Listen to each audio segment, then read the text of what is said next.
Assalamualaikum warahmatullahi wabarakatuh. Perkenalkan, nama saya Arvina Maulana dari kelas 12 IPS 1. Saya akan menjelaskan tentang latar belakang lahirnya era reformasi dan tujuannya. Rezim Orde Baru di bawah Presiden Soeharto runtuh setelah berdiri selama 30 tahun. Orde Baru dihentikan paksa oleh rakyat karena banyak persoalan, mulai dari ekonomi, politik, hingga pembangunan yang tidak dapat dinikmati rakyat. Pada saat itu, kekacauan memicu kericuhan yang terjadi di ibu kota, kemudian menjadi kerusuhan terbesar yang pernah terjadi di Indonesia, disusul dengan pertikaian antara mahasiswa dan masyarakat dengan polisi dan tentara. Lahirnya era reformasi. Lengsernya Soeharto dari jabatan presiden di tahun 1998 adalah pertanda Orde Baru telah berakhir dan disusul dengan lahirnya era reformasi. Pada era reformasi ini masih ada beberapa pejabat yang beranggap bahwa Orde Baru belum berakhir, karena era reformasi disebut juga dengan era pasca Orde Baru. Adapun asal kata reformasi sendiri tersusun atas dua kata, yakni re yang berarti kembali dan formasi berarti susunan. Maka era reformasi dapat dikatakan sebagai era yang menyusun kembali perihal yang disusun kembali. Dalam era ini adalah sistem pemerintahan negara Indonesia. Lahirnya era reformasi ini bertujuan untuk mengubah segala bidang yang menyimpang pada masa Orde Baru atau sebelum tahun 1998.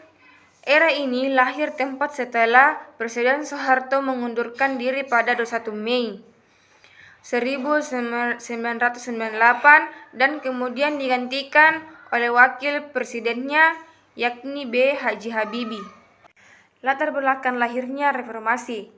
Krisis finansial yang terjadi pada tahun 1997 atau yang lebih dikenal dengan krisis moneter menjadi faktor utama yang melatar belakangi lahirnya era reformasi dan runtuhnya Orde Baru.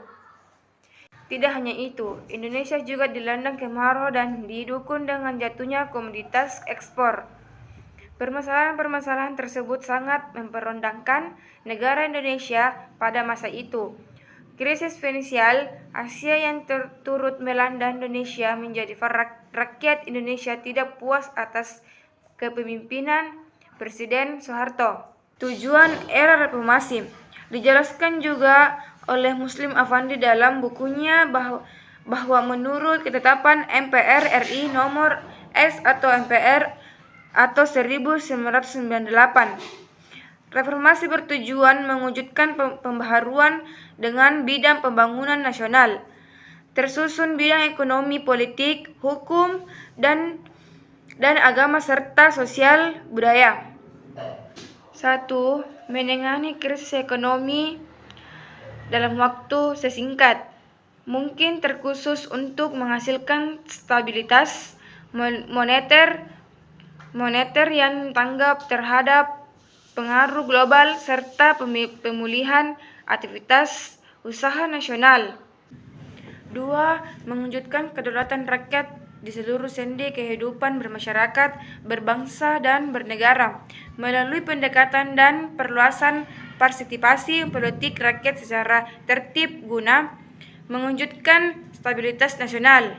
3. Menegakkan hukum sesuai dengan nilai-nilai kebenaran dan keadilan HM menuju terciptanya ketertiban umum dan perbaikan sikap mental. 4. Meletakkan dasar-dasar kerangka dan kegiatan reformasi pembangunan agama dan sosial budaya dalam mewujudkan masyarakat madani. Nah, itulah penjelasan mengenai lahirnya era reformasi beserta latar belakang dan tujuannya. Sekian dan terima kasih.